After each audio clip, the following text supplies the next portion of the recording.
Bismillahirrahmanirrahim. Assalamualaikum warahmatullahi wabarakatuh. Selamat pagi dan salam sejahtera untuk kita semua, anak-anakku sekalian.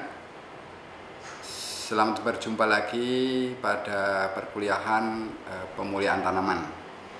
Pada pagi hari ini saya, Pak Toto Agung, akan menyampaikan materi mengenai sifat tanaman dan inkompatibilitas. Bahwa tanaman itu sebagaimana makhluk hidup yang lain seperti manusia dan tumbuh-tumbuhan itu memiliki sifat-sifat atau ada yang menyebut sebagai karakter. Sifat itu ada dua macam, yaitu sifat kualitatif dan sifat kuantitatif. Kalau kualitatif itu berkaitan dengan kualitas, suatu ukuran yang tidak bisa diukur secara rasio, data skala ukur rasio. Jadi sifat kualitatif itu adalah sifat yang secara kualitas berbeda sehingga mudah dikelompokkan dan biasanya dinyatakan dalam kategori. Kalau pada manusia itu sifat kualitatif itu misalnya warna rambut, warna kulit, kemudian kecerdasan, kemudian ketahanan terhadap penyakit tertentu. Nah, itu adalah kualitas yang tidak bisa diukur secara kuantitas sehingga hanya bisa dikategori. Warna rambut, nah, ada yang hitam, ada yang pirang, ada yang putih, atau bentuk rambut ada yang keriting, ada yang lurus, itu adalah sifat kualitatif. Kalau pada tumbuh-tumbuhan itu berarti seperti bentuk daun, warna bunga, langsung bisa dibedakan. Ini bunga putih, ini bunga kuning, ini bunga merah. Nah, itu kategori.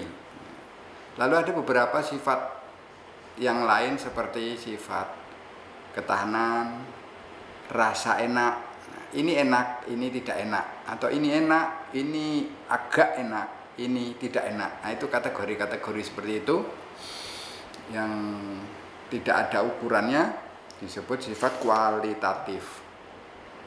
Ciri-cirinya secara genetik itu sifat kualitatif itu biasanya dikendalikan oleh gen sederhana atau disebut major gene atau gen mayor. Biasanya tidak dipengaruhi atau kecil sekali dipengaruhi oleh faktor lingkungan.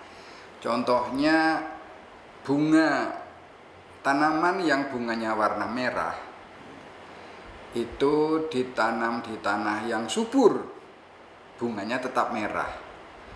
Ditanam di tanah yang kering, bunganya tetap merah. Nah, tetapi bisa saja itu nanti bunganya menjadi kecil, ukurannya mengecil, tetapi warnanya tetap merah. Cabai merah, kalau ditanam di tempat yang subur, airnya cukup, ya warna cabainya merah. Kalau nanti ditanam di tempat yang tidak subur, kekurangan air, cabainya warna tetap merah, tapi bisa saja ukurannya yang berbeda. Itu pengaruh lingkungan terhadap sifat kualitatif itu hampir tidak ada. Pengamatannya itu melalui penghitungan atau rasio. Berapa yang merah, berapa yang putih, berapa yang hijau, rasionya berapa. Lalu analisisnya menggunakan perbandingan. Jadi yang merah dibanding yang hijau banyak yang merah misalnya gitu. Baik, itu sifat kualitatif. Berikutnya pewarisan sifatnya. Pewarisan sifat kualitatif itu menjadi objek penelitian Mendel. Dulu di genetika kan pernah belajar mengenai penelitian Mendel yang menggunakan tanaman ercis atau kacang kapri yang memunculkan hukum Mendel 1 dan Mendel 2. Pada saat itu kategorisasi kelompok-kelompok sifat itu sederhana, ada yang 31, 121 dan lain sebagainya. Jadi sifat pewarisan ini mengikuti hukum Mendel. Misalnya Mendel 1 yang mengatakan atau disebut hukum pemisahan gen sealel. Semasa pembentukan gamet, pasangan alel suatu gen akan terpisah dan terdapat dalam gamet yang berlainan. Lalu ini hukum Mendel 1 atau hukum segregasi. Hukum Mendel 2 menyatakan hukum perpaduan gen secara bebas atau independent assortment of genes. Keturunan dari hibrida 1 terdiri dari gabungan ciri yang berlainan dan segregasi ciri ini bebas atau tidak dipengaruhi satu sama lain. Itu pewarisan sifatnya.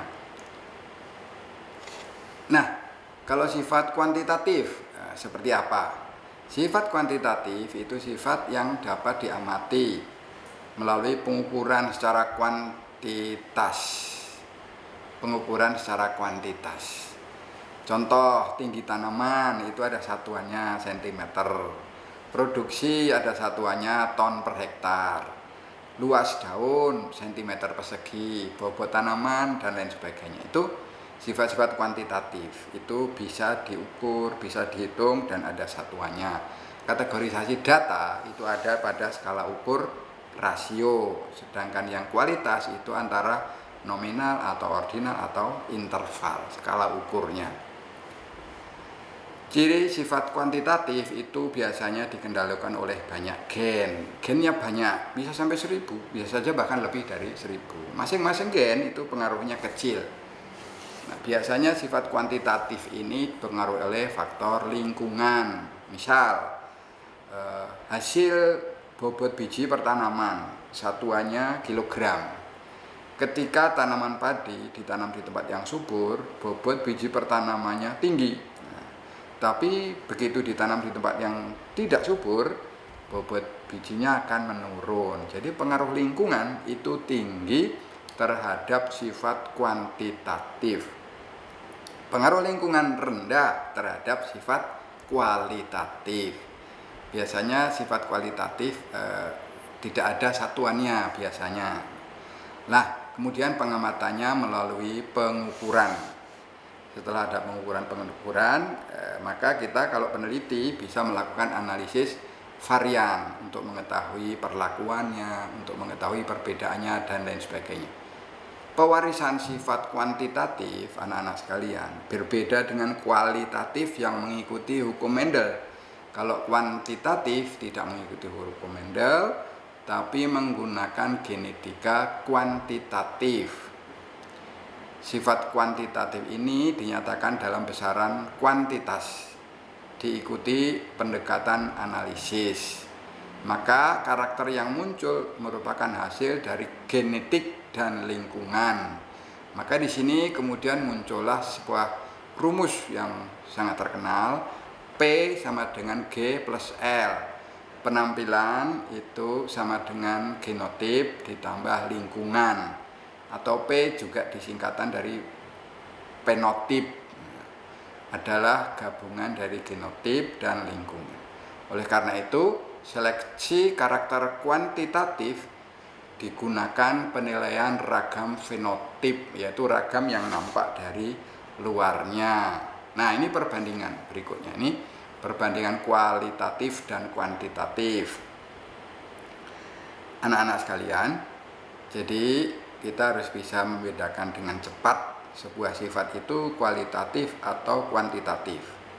Kualitatif itu dikendalikan oleh gen sederhana, gen mayor, jumlahnya bisa 1 atau 2 saja. Nah, kalau kuantitatif itu dikendalikan oleh banyak gen, bisa 3, 4, 5, 6 sampai ribuan. Maka pengaruhnya setiap gen kecil. Yang kedua, kualitatif itu tidak dipengaruhi oleh faktor lingkungan atau pengaruh lingkungan kecil. Yang kuantitatif dipengaruhi oleh faktor lingkungan. Kualitatif, sifat kualitatif pengamatannya melalui penghitungan atau rasio, sedangkan kalau kuantitatif pengamatannya melalui pengukuran. Diukur berapa panjangnya, diukur berapa bobotnya, diukur berapa satuan ukurannya. Baik. Kualitatif itu analisisnya perbandingan-perbandingan. Sedangkan kuantitatif analisisnya bisa menggunakan analisis varian berdasarkan penampilan fenotipik. Nah, anak-anakku sekalian, selanjutnya Pak Toto akan menjelaskan mengenai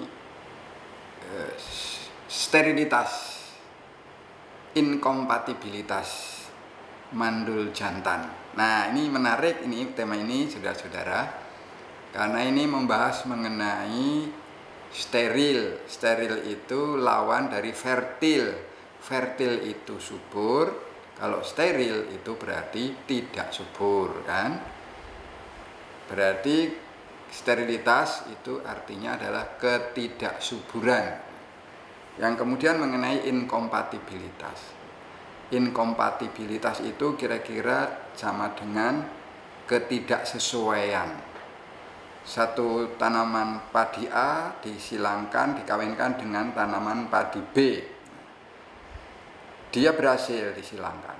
Nah, berarti sesuai atau compatible. Berhasil disilangkan, berhasil menghasilkan biji. Nah, tapi kalau padi kemudian disilangkan dengan tanaman yang jauh kerabatnya, padi yang berbeda jauh kerabatnya, padi sawah dengan padi gogo, ini masih dekat, masih bisa. Tapi kalau udah padi disilangkan dengan jagung, nah itu udah jauh. Padi disilangkan lagi dengan tanaman yang lain, mangga lebih jauh lagi. Padi silangkan apalagi dengan hewan. Nah, ini akan terjadi yang namanya incompatible, tidak sesuai. Maka tidak akan mampu menghasilkan biji. Nah, di antara fenomena yang berhubungan dengan ketidaksesuaian atau incompatible atau kemudian sterilitas, kemandulan, itu adalah kemudian kita melihat ada fenomena mandul jantan, tanaman yang serbuk sarinya mandul tapi sel telurnya fertil, sehingga ketika sel telur ini diserbuki serbuk sari dari tanaman lain yang subur tetap bisa menghasilkan biji. Tetapi kalau diserbuki tanamannya sendiri tidak menghasilkan biji karena serbuk sari tanaman sendiri itu mandul. Baik. Sterilitas adalah ketidakmampuan suatu tanaman untuk membentuk biji. Jadi tanaman tidak mampu membentuk biji. Ini akibat dari persilangan antar spesies atau antar genus. Artinya kekerabatannya jauh. Kalau dalam spesies yang sama hanya beda varietas itu masih mudah. Tapi kalau sudah beda spesies itu sulit, apalagi beda genus. Nah, itu semakin sulit. Ini yang menyebabkan steril, tidak mampu tanaman itu membentuk biji. Sterilitas itu bisa disebabkan oleh perbedaan kromosom. Kita tahu kromosom itu adalah bagian dari tanaman yang ada di dalam inti sel, yang di dalamnya terkandung DNA yang mengendalikan sifat-sifat yang nampak pada makhluk hidup atau tanaman itu. Nah, sterilitas ini disebabkan karena kromosomnya berbeda antara kedua spesies atau antar genus yang cukup besar, sehingga tidak dapat berpasangan kromosom itu ketika terjadi penyerbukan dan pembuahan. Tidak akan ada pasangan yang sesuai, maka tidak dapat berfungsi secara normal. Baik, jika hubungannya agak dekat, anak-anak sekalian, hubungan kekerabatan kedua tetua ini agak dekat, maka bisa saja biji dan embrio itu berkembang. embrionya ada, bijinya ada, tapi tanaman yang tumbuh menjadi steril. Tanaman itu tidak dapat menghasilkan biji. Persilangan itu terjadi, ada biji menghasilkan biji dan menghasilkan embrio, tapi tanaman itu tumbuh menjadi steril. Tanaman itu setelah besar dia tidak menghasilkan biji. Tetapi tanaman ini masih bisa diselamatkan. Jika embrio tidak dapat berkembang sempurna, dapat ditolong dalam kultur jaringan dikenal sebagai embryo rescue atau penyelamatan embrio. Sterilitas dapat diatasi dengan penggandaan jumlah kromosom. Jadi kalau kita menemukan kasus-kasus sterilitas, maka kalau jumlah kromosomnya bisa digandakan, namanya adalah ploidisasi, ada kemungkinan sterilitas itu teratasi dan tanaman menjadi fertil atau subur. Sterilitas juga bisa disebabkan karena lingkungan seperti suhu yang tinggi atau bahan-bahan kimia tertentu yang bisa menjadi perlakuan untuk menyebabkan tanaman itu menjadi steril. Itu mengenai sterilitas. Berikutnya ini adalah yang berkaitan dengan inkompatibilitas atau ketidaksesuaian, yaitu kegagalan tanaman dengan serbuk sari dan bakal buah yang normal. Tanaman memiliki serbuk sari, tanaman memiliki bakal buah normal. Untuk membentuk biji, itu tanaman itu gagal membentuk biji disebabkan hambatan fisiologis sehingga pembuahan gagal. Jadi ini terjadi inkompatibilitas ini karena gagalnya pembuahan, bergabungnya sel kelamin jantan dan sel kelamin betina, itu namanya pembuahan, itu tidak terjadi. Nah, itu disebut inkompatibilitas. Biasanya disebabkan oleh kegagalan pollen tube untuk tumbuh ke bawah dalam tangkai putik, sehingga pembuahan tidak terjadi. Ketika serbuk sari sudah menempel di kepala putik, dia kemudian membentuk kecambah atau pollen tube agar memanjang tumbuh sampai ke tangkai putik. Ternyata gagal menghasilkan pollen tube sehingga sel kelamin jantan, sel kelamin betina tidak bisa bergabung melakukan proses pembuahan. Apa yang menyebabkan terjadinya inkompatibilitas? Inkompatibilitas itu bisa disebabkan karena pollen tube yang gagal menembus stigma. Jadi kalau kita punya gambaran sel sperma, itu dia sudah berjuang keras untuk membuat pollen tube tapi tidak mampu menembus stigma. Atau jika pollen tube berhasil menembus stigma, pollen tube gagal memanjang dalam stili. Nah, pollen tube berhasil menembus stigma tetapi gagal memanjang dalam stil. Nah, kemudian yang ketiga, jika pemanjangan berhasil, perkembangannya sangat pelan sehingga tidak pernah sampai ke ovul. Nah, ini istilah-istilah ini adalah nama-nama yang ada dalam organ kelamin betina. Ada stil, ada ovul, di atasnya lagi ada stigma atau kepala putik. Kemudian ada tangkai kepala putik dan ada ovul. Nah, ada lagi yang keempat yang menyebabkan terjadinya inkompatibilitas.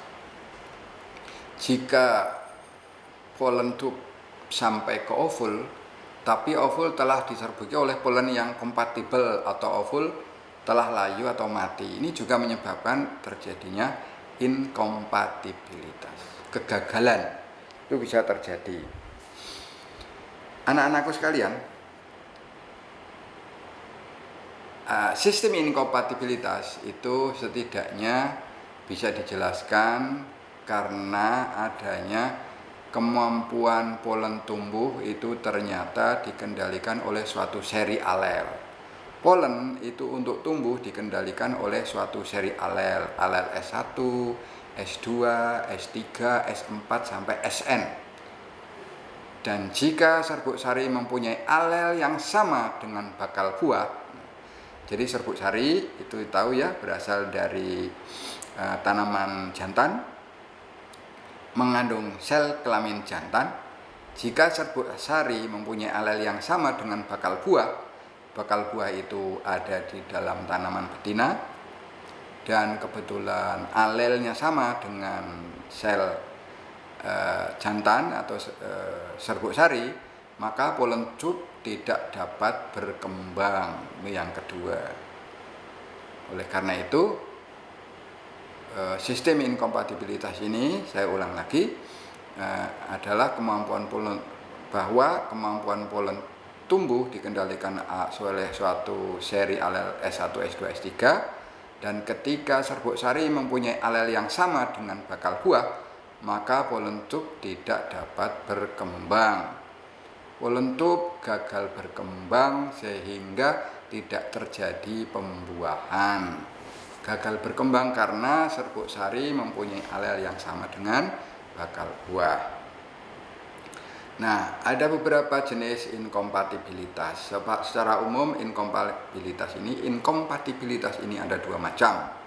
Inkompatibilitas gametofitik, yaitu inkompatibilitas polen yang ditentukan oleh genotip mikrospora ya, sel kelamin jantan. Inkompatibilitas sporofitik, ini yang nomor 2. Inkompatibilitas polen ditentukan oleh polen yang dihasilkan oleh tetua. Kalau yang pertama ditentukan oleh gamet mikrospora, yang kedua ditentukan oleh polen yang dihasilkan oleh tetua. Nah, prinsip kerja inkompatibilitas gametofitik adalah demikian. Alel-alel yang sama itu dikendalikan oleh faktor-faktor yang diduga bekerja pada polen dan stigma. Alel-alel yang sama yang menyebabkan inkompatibel itu diduga bekerja pada polen dan stigma. Faktor-faktor tersebut bekerja secara mandiri pada stigma diploid dan pada butir polen haploid. Stigmanya diploid, butir polennya haploid. Maka polen dari induk jantan diploid yang sama dapat memperlihatkan dua tipe reaksi pada stigma tunggal. Jadi induk jantan itu diploid menghasilkan polen yang haploid, dapat memperlihatkan dua tipe reaksi pada stigma tunggal, atau disebut half compatibility atau semi serasi. Kompatibel itu serasi, inkompatibel tidak serasi. Ketika butir polen dan stigma membawa faktor yang sama, maka akan terjadi ketidakserasian atau inkompatibilitas. Faktor-faktor yang diduga diturunkan memiliki beberapa alel pada fokus yang sama, yaitu S locus, dan alelnya dicirikan dengan huruf S1, S2, S3 sampai SN.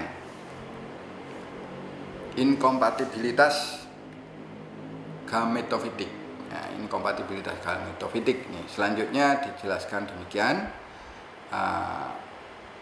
Kita memiliki suatu kesepakatan apabila tanaman A disilangkan dengan tanaman B, maka posisi tanaman A adalah tetua betina dan tanaman B adalah tetua jantan. Tapi kalau tanaman B disilangkan dengan tanaman A, maka tanaman B yang sebelah kiri itu tetua betina dan tanaman A sebelah kanan itu tetua jantan. Nah, kalau ada persilangan antara S1, S2 alel ya dengan tetua jantan S1 dan S2 juga, tanaman S1, S2 diserbuki tanaman S1, S2, maka polen dari tetua jantan itu akan membawa alel S1 atau S2, S1 dan S2. Biji tidak terbentuk karena alel polen S1S2 sama persis dengan alel pistil S1S2, sehingga semua polen terhambat pertumbuhannya. Ini disebut sebagai inkompatibilitas. Nah, apabila tanaman S1 S3 itu menyerbuki tanaman S1 S2, S1 S3 menyerbuk S1 S3 sebelah kanan, menyerbuki tanaman S1 S2 sebelah kiri, maka hanya S3, alel S3 saja yang kompatibel. Tanaman dengan genotip S1 S3 dia akan membentuk polen dengan alel S1 dan S3. Alel S1 pada polen akan inkompatibel dengan alel S1 pada pistil. Sedangkan alel S3 pada polen akan kompatibel. S1 pada polen inkompatibel dengan S1 pada pistil.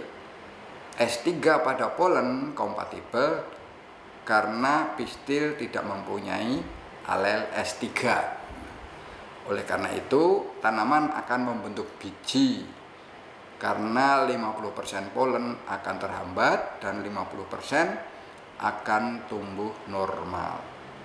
Karena hanya setengah yang kompatibel, situasi ini dinamakan half kompatibel atau setengah serasi. Nah, contoh berikutnya itu nanti akan disebut dengan kompatibel sempurna, yaitu ketika tanaman dengan genotip S3F, S3S4 menyerbuki tanaman dengan genotip S1 S2. Sebelah kiri S1 S2, sebelah kanan S3 S4. Maka polen tetua jantan yang sebelah kanan ini akan membawa alel S3 atau S4. Nah, sedangkan pistil dari tetua betina ini memiliki alel S1 S2, maka S3 S4 akan kompatibel dengan S1 S2. Oleh karena itu, polen akan tumbuh normal membentuk biji. Situasi ini disebut serasi sempurna atau fully compatible. Nah, berikutnya adalah inkompatibilitas sporofitik. Kalau tadi inkompatibilitas gametofitik, sekarang sporofitik. Prinsip kerjanya, semua butir polen dari tetua jantan itu akan menunjukkan perilaku yang sama dengan yang diberikan oleh tetua betina. Butir polen tetua jantan mempunyai perilaku yang sama dengan yang diberikan oleh tetua betina. Kendali perilaku butir polen berasal dari anterdiploid. Anterdiploid didominasi biasanya terekspresikan pada tetua jantan. Jika S1 dominan terhadap S2, maka polen S2 akan mempunyai fenotip S1 karena S1 dominan, S2 resesif. Yang nampak fenotipnya adalah S2. Konsekuensinya homosigot terjadi pada S locus. Homosigot terjadi pada S locus. Baik, ini inkompatibilitas sporofitik.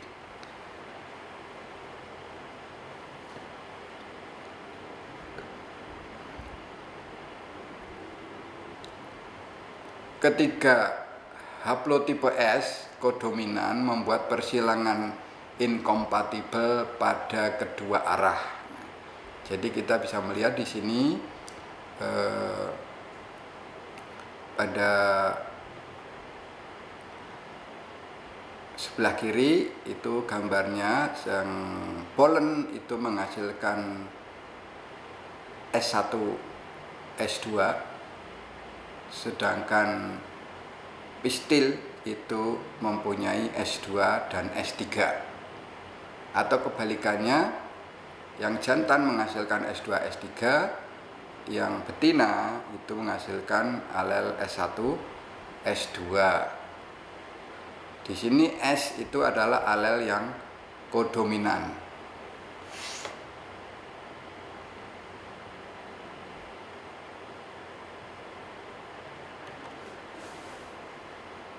Nah, berikutnya ini adalah S1 dominan pada polen tapi kodominan pada stigma. S1 dominan pada polen tetapi kodominan pada stigma. Ini juga menyebabkan inkompatibilitas. Haplotipe S1 dominan terhadap S2 dalam polen tapi kodominan di dalam stigma. Pada polen itu S1 dominan terhadap S2, tapi di dalam stigma itu S1 kodominan. Nah, individu S1 S2 sebagai tetua jantan itu kompatibel dengan individu S2 S3 sebagai tetua betina ketika sebagai polen tetua kiri, tapi inkompatibel sebagai stigma tetua kanan. Ya. Jadi S1 S2 kompatibel dengan S2 S3 yang sebelah kiri ya, sebelah kiri. Tapi ketika S1 S2 itu sebagai stigma dia inkompatibel. S1 S2 itu sebagai stigma itu tanaman ini persilangan ini inkompatibel. Nah, perbedaan resiprokal yang sama dalam perilaku inkompatibilitas terjadi ketika S1 dominan terhadap S2, polen, stigma, dan kodominan pada polen. Nah, anak-anak sekalian, ini masih terkait dengan inkompatibilitas sporofitik. Ini di sini kasusnya adalah S1 dominan pada polen maupun pada stigma. Di polen S1 itu dominan, pada stigma S1 juga dominan. Ketika S1 S2 sebagai alel atau polen jantan, S1 dominan. Ketika S1 S2 sebagai alel stigma, maka S1 juga dominan. Ini menyebabkan juga inkompatibilitas, di mana haplotipe 1 dominan terhadap S2 pada polen dan stigma, sehingga persilangan inkompatibel secara resiprokal. Jadi S1 S2 sebagai jantan maupun S1 S2 sebagai betina itu hasilnya adalah inkompatibel sebab S1 dominan terhadap S2. Apa manfaat inkompatibilitas? Inkompatibilitas dalam pemulihan tanaman dimanfaatkan untuk merakit dan menghasilkan varietas hibrida. Jadi inkompatibilitas, ketidakserasian, ketidakmampuan menghasilkan biji sebagai suatu kelemahan bagi makhluk tanaman itu oleh pemulihan tanaman dimanfaatkan untuk menghasilkan varietas-varietas hibrida, yaitu varietas hasil persilangan dari tetua yang homozigot dan menampakkan penampilan vigor hybrid yang lebih baik dari tetuanya. Itulah yang disebut hibrida. Penyerbukan silang pada klon yang diperbanyak secara vegetatif. Ini juga bisa memanfaatkan fenomena inkompatibilitas atau ketidakserasian. Bagaimana merakit dan menghasilkan hibrida? Sistem ini pertama kali mungkin ya pada umumnya dikembangkan pada kobis yang memiliki inkompatibilitas sporofitik. Bentuk dominan dari sistem ini memungkinkan untuk memproduksi genotip homozigot untuk alel S1. S1-nya itu dalam keadaan homozigot. Benih untuk mempertahankan genotip homozigot diproduksi dengan penyerbukan tunas. Jadi harus kalau ada tanaman yang inkompatibel, persilangan yang inkompatibel, tidak menghasilkan biji, maka dia tidak akan menghasilkan keturunan melalui biji. Maka harus ada mekanisme untuk tetap mempertahankan genotip homozigot yang menghasilkan biji. Ini diproduksi dengan penyerbukan tunas. Nah, sistem persilangan ganda membutuhkan dua self incompatible. Kita sudah pernah belajar mengenai adanya persilangan ganda pada genetika yang lalu, dan inbred persilangan kompatibel yang masing-masing homozigot untuk alel S.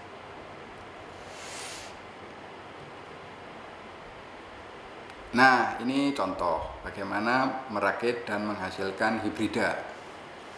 Pada silang tunggal itu galur murni S1 ya, homozigot ya, dan galur murni B, galur murni A S1 dan galur murni B S2 maka turunannya adalah S1 S2.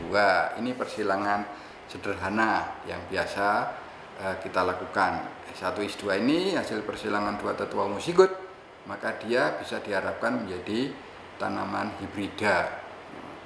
Kalau pada silang ganda ini kita melihat galur murni S1 kali S2 menghasilkan S1 S2. Semuanya S1 S2. Ini seragam. Galur murni B itu S3 kali S4 hasilnya S3 S4.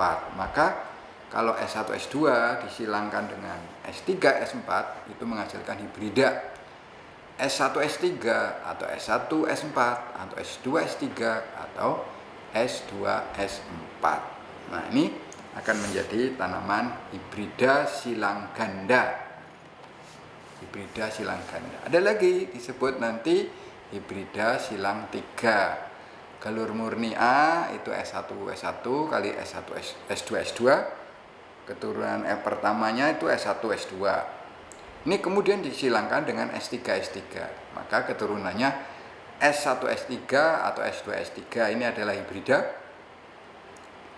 Simpan dulu. Kemudian galur murni B itu S4 S4 kali S5 S5. Kemudian keturunannya S4 S5 ini hibrida. Tidak langsung dipakai tapi disilangkan dulu dengan S6 S6. Maka keturunannya S4, S6 atau S5, S6. Ketika keturunan galur murni A disilangkan dengan keturunan galur murni B, maka menghasilkan kemudian hibrida F1 silang 3. Nah, kemudian tadi sudah dijelaskan bahwa pemanfaatan inkompatibilitas juga bisa digunakan dalam penyerbukan silang pada klon yang diperbanyak secara vegetatif. Contohnya pada produksi tanaman rumput-rumputan hibrida yang namanya TV. Nah, dua klon self inkompatibilitas hasil persilangan yang kompatibel diperbanyak ya. Dua klon self inkompatibilitas tadi tidak serasi ya. Kalau dia menyerbuk sendiri tidak serasi. Dua klon yang kalau menyerbuk sendiri tidak serasi, hasil persilangan yang kompatibel diperbanyak secara vegetatif. Jadi kalau persilangan itu tidak berhasil diperbanyak secara vegetatif. Hasil perbanyakan vegetatif ditanam dalam barisan pada lahan. Kemudian benih diproduksi dari penyerbukan silang di antara klon-klon yang self inkompatibilitas. Klon-klon yang self inkompatibilitas. Sehingga sistem ini digunakan juga pada spesies menyerbuk silang yang memiliki tipe inkompatibilitas gametofitik. Nah, aspek ketiga yang akan kita pelajari terkait dengan sterilitas itu adalah fenomena mandul jantan. Mandul jantan adalah tanaman yang bunga jantannya tidak mampu menghasilkan serbuk sari atau tidak mampu membuahi bunga betina. Jadi tanaman itu punya serbuk sari, punya bakal buah atau sel telur betina. Tapi serbuk sari tanaman itu tidak bisa membuahi bunga betinanya sendiri. Nah, ini disebut mandul jantan. Ternyata sifat mandul jantan ini dikontrol oleh gen dalam inti maupun di luar inti. Jadi ada faktor genetik di dalam inti sel yang mengendalikan mandul jantan. Ada juga faktor genetik di luar inti sel yang mempengaruhi fenomena mandul jantan. Gen di luar inti ini berarti ada dalam sitoplasma. Nanti akan menarik kalau kemudian kita belajar mengenai pengaruh tetua betina, karena tetua betina ini yang memiliki pengaruh itu karena tetua betina memiliki faktor genetik yang ada di dalam sitoplasma. Nah, apa yang menyebabkan terjadinya mandul jantan? Nah, mandul jantan ini terjadi sebab benang sari tidak ada atau tidak tumbuh. Nah, tentu saja kalau benang sari tidak ada, maka tanaman itu tidak bisa memproduksi sel kelamin jantan yang subur. Nah, yang kedua, kegagalan memproduksi polen disebabkan oleh terganggunya beberapa fase pertumbuhan. Ada fase pertumbuhan tertentu yang menyebabkan produksi polen terganggu, walaupun dia memiliki bunga jantan, walaupun dia memiliki benang sari, tapi tidak mampu menghasilkan polen. Jadi pertama, benang sari tidak terbentuk. Yang kedua, benang sari terbentuk tapi tidak mampu menghasilkan polen. Yang ketiga, benang sari terbentuk, menghasilkan polen tapi gagal dalam proses pematangan. Polennya tidak matang karena adanya penyimpangan susunan kepala sari. Nah, ada yang disebut mandul jantan genik, ada mandul jantan sitoplasmik, dan mandul jantan sitoplasmik genik. Mandul jantan genik itu diberikan pengertian ini pada mandul jantan yang dikendalikan oleh faktor genetik yang ada di dalam inti saja. Mandul jantan sitoplasmik, mandul jantan yang terjadi karena faktor gen yang menyebabkan mandul ada di dalam sitoplasma. Nah, yang ketiga itu mandul jantan sitoplasmik genik. Itu terjadi pada tanaman yang memiliki faktor genetik mandul jantan baik pada inti sel maupun di luar inti sel di dalam sitoplasma. Nah, mandul jantan genik ini dikendalikan oleh gen yang berada dalam inti. Gen ini menghambat perkembangan normal dari anter atau polen. Gen yang ada di dalam inti menyebabkan penghambatan perkembangan anter atau polen yang normal, menyebabkan mandul jantan. Ini disebut mandul jantan genik. Gen yang ada di dalam inti ini terutama dikondisikan oleh sepasang alel resesif, diberi kode MS kecil. MS itu male sterile, huruf kecil, huruf biasa. Nah, sebetulnya yang benar huruf biasa, tapi kita lebih mudah menggunakan huruf kecil. Lalu alel dominan M besar S kecil, M besar S kecil, atau M besar S kecil, M kecil, S kecil menghasilkan produksi anter dan polen yang normal. Jadi artinya mandul jantan genik ini terutama dikondisikan oleh alel yang resesif. Ketika ternyata ada alel dominan, baik dominan itu homozigot maupun heterozigot, maka anter dan polennya normal atau anter dan polennya itu tidak mandul. Nah, keturunan yang dihasilkan dari berbagai kombinasi persilangan pada mandul jantan genik bisa dilihat pada matriks berikut. Nah, nomor 1 itu keturunannya akan fertil atau subur. Sebab karena ada apa? Karena ada MS yang dominan. Nah, kemudian yang nomor 2, tidak ada F1 yang dihasilkan. Tidak ada F1 yang dihasilkan. Karena apa? Karena yang jantan itu mandul dan tidak terjadi penyerbukan. Nah, yang ketiga itu akan terjadi 2 macam keturunan F1, yaitu yang pertama yang ada MS dominan itu akan menjadi subur, dan yang kedua yang tidak ada MS dominan berarti dalam keadaan homozigot resesif itu akan steril. Nah, yang keempat itu kita melihat ketika persilangan MS heterozigot ada dominan dikalikan dengan homozigot resesif, maka tidak ada F1 yang dihasilkan karena jantannya yang menjadi tetua jantan itu mandul jantan. Jadi nomor 2 dan nomor 3 tidak menghasilkan F1 karena tetua jantannya memiliki mandul jantan genik dalam keadaan homozigot resesif. Paham ya? Dari gambar matrik ini. Baik, yang kedua mandul jantan sitoplasmik. Ini dikendalikan oleh adanya sitoplasma yang steril. Dikendalikan oleh gen yang ada di dalam sitoplasma yang menyebabkan steril.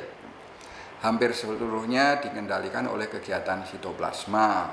Tidak ada pengaruh dari inti sel. Sama sekali mandul jantan sitoplasmik ini tidak menyangkut faktor genetik kecuali bila suatu gen mempunyai pengaruh pada perubahan sitoplasma. Karena yang menentukan adalah keberadaan sitoplasma. Mandul jantan sitoplasmik ini disebabkan karena persilangan antar spesies atau antar subspesies. Jadi di bawah spesies itu ada subspesies. Nah, mandul yang kedua itu tadi mandul jantan sitoplasmik. Nah, yang ketiga itu mandul jantan sitoplasmik genik. Berarti ini dikendalikan, sifat mandul jantan itu dikendalikan oleh faktor genetik interaksi antara sitoplasma dan genik yang ada di dalam inti. Pada mandul jantan sitoplasmik genik ini ada 2 tipe sitoplasma. Yang pertama sitoplasma yang fertil, dan yang kedua sitoplasma yang mandul jantan. Ya, kalau sitoplasma yang fertil atau subur itu diberi kode N atau normal. Yang mandul jantan diberi kode S atau steril. Nah, kemudian pada inti itu ada gen MS yang subur dan gen MS kecil yang steril dalam keadaan homozigot. Sitoplasma diwariskan hanya dari tetua betina ya. Nah, jadi tidak ada kontribusi sitoplasma dari tetua jantan. Gen MS dominan terhadap gen S pada sitoplasma. Jadi MS di dalam inti yang dominan itu juga dominan terhadap gen S steril pada sitoplasma. Jadi yang inti lebih menentukan daripada yang plasma. Maka kita akan melihat pada gambar yang pertama ini ada MS dalam keadaan homozigot resesif di dalam inti, berarti dia itu mandul jantan. Di luar inti sitoplasmik itu mengandung gen S atau steril, maka genotip tanaman ini adalah mandul jantan. Nah, gambar yang kedua itu di dalam inti itu ada MS dominan. Walaupun di luar inti di dalam sitoplasma itu ada S yang menyebabkan steril, tapi karena MS dominan terhadap S, maka fenotip tanaman ini adalah tidak mandul atau fertil karena adanya MS heterozigot maupun MS homozigot. Jadi kita kemudian bisa melihat di bawahnya lagi, kalau yang F besar, MS besar, F besar, MS heterozigot, F besar, lalu ada MS homozigot, maka semua fenotip dari 3 jenis genotipik ini tidak mandul jantan. Kenapa tidak mandul jantan? Selalu ada komponen yang menyebabkan gagalnya mandul jantan. Yang pertama jelas F dan MS dominan itu fertil. F MS heterozigot juga berarti fertil. Nah, F di bawah itu berarti kendali mandul jantannya ada di dalam sitoplasma dan F itu adalah fertil, sehingga fenotipnya adalah fertil. Baik. Mandul jantan aplikasinya pada pemulihan tanaman bisa menghasilkan sterilitas genetik, secara genetik dia mandul, atau menghasilkan sterilitas sitoplasma. Bisa juga meningkatkan penyerbukan silang secara alami untuk menghasilkan benih hibrida. Jadi ketika ada satu tanaman sebagai tetua betina ditanam dalam satu barisan yang panjang 10 meter, tanaman itu sebagai tetua betina, dia membawa sifat mandul jantan. Kemudian di sebelahnya ditanam satu barisan 10 meter dan jantannya fertil, maka semua tanaman pertama, baris pertama, kalau dia menghasilkan biji, pasti biji hasil persilangan karena jantannya sendiri mandul. Maka kalau dia menghasilkan biji, jantannya berasal dari tanaman lain. Maka inilah yang punya potensi untuk menjadi benih hibrida. Nah, kemudian juga mandul jantan bisa digunakan menghasilkan sterilitas genetik. Secara genetik dia mandul. Tadi sudah disampaikan bahwa pengendali sterilitas itu dalam keadaan homozigot resesif. Nah, homozigot resesif. Kalau dalam keadaan heterozigot ada dominannya, apalagi homozigot dominan, nah, tanaman ini adalah subur. Nah, homozigot resesif ini dapat diperoleh dengan metode backcross atau silang balik. Untuk mempertahankan polen steril disilangkan dengan individu heterozigot MS heterozigot MS besar. Kalau MS besar itu homozigot, MS besar MS kecil ini heterozigot. Kalau ini disilangkan dengan mandul jantan, maka dia akan menghasilkan biji. Nah, kemudian mandul jantan juga bisa digunakan untuk menghasilkan sterilitas genetik. Nah, kita lihat di atas ya, yang sebelah kiri sebagai tetua betina itu memiliki sifat mandul jantan. Sebelah kanan, yang sebelah kiri itu homozigot resesif, sebelah kanan homozigot dominan. F1-nya heterozigot, ada dominan, maka ketika F1 disilangkan, kita tahu akan menghasilkan 25% homozigot dominan, 50% heterozigot dominan, dan 25% homozigot resesif. Nah, 25% homozigot resesif ini digunakan disilangkan terus-menerus dengan homozigot resesif yang lain dengan silang balik selanjutnya. Nah, kemudian kemanfaatan yang lain mandul jantan juga menghasilkan sterilitas sitoplasma. Jadi ada sterilitas genetik, ada sterilitas sitoplasma. Ini digunakan untuk tujuan komersil karena jauh lebih mudah mempertahankan ketersediaan polen. Galur polen fertil dapat dipertahankan dengan penyerbukan sendiri. Jadi yang fertil itu dipertahankan dengan penyerbukan sendiri, jangan sampai terjadi penyerbukan silang. Galur polen yang steril, yang mandul, itu dipertahankan dengan persilangan antara tetua betina mandul, dalam keadaan homozigot, baik dalam inti maupun dalam plasma sel yang mengandung gen steril, dengan tetua jantan fertil, tetapi fertilnya dikontrol oleh gen yang ada dalam sitoplasma. Ini yang akan menghasilkan galur polen steril. Nah, kemudian mandul jantan juga bisa dimanfaatkan sebagai penghasil sterilitas sitoplasma. Sama dengan yang tadi. Nah, ini menggunakan galur-galur A, galur B, galur R atau restorer ya. Ini akan menghasilkan turunan-keturunan yang memiliki mandul jantan sitoplasma. Nah, kemudian juga kita tahu dengan adanya mandul jantan itu akan meningkatkan penyerbukan silang secara alami.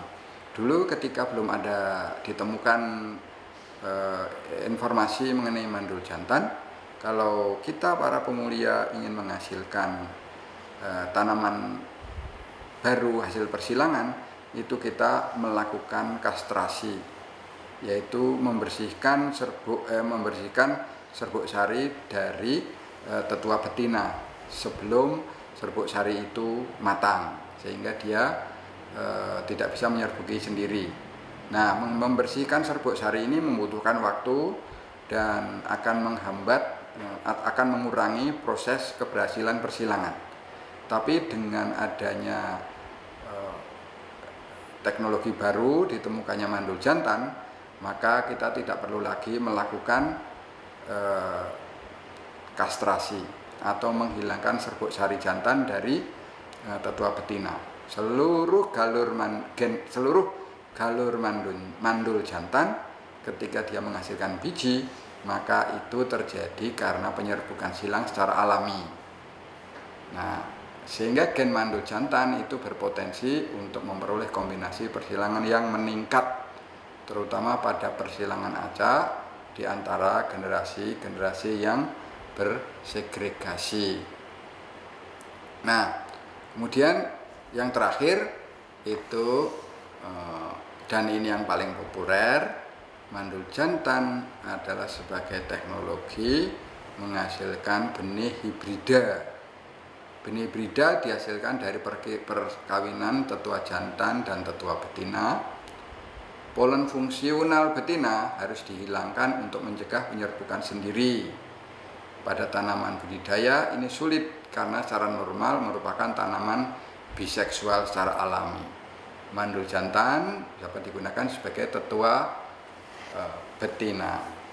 Jadi tidak perlu dilakukan yang namanya penghilangan serbuk sari dari tetua betina.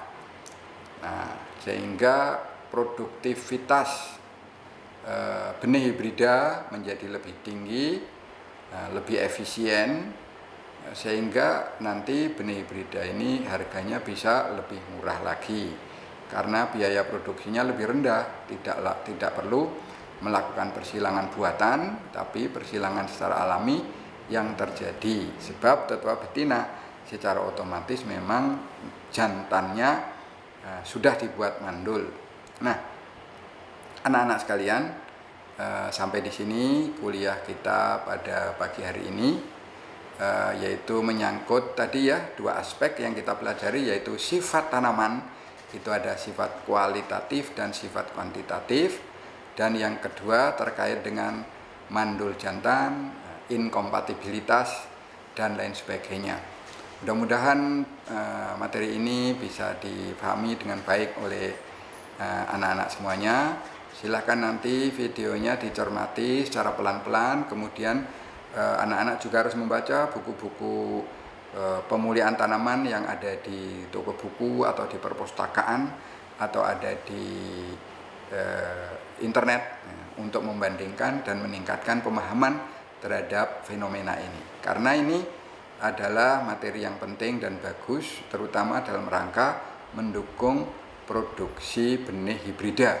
Kita tahu benih hibrida itu harganya mahal karena proses pembuatannya lama, proses pembuatannya membutuhkan ketelitian, ketekunan, tenaga kerja yang banyak, tapi dengan fenomena mandul jantan itu produktivitas bisa ditingkatkan, efisiensinya juga bisa ditingkatkan.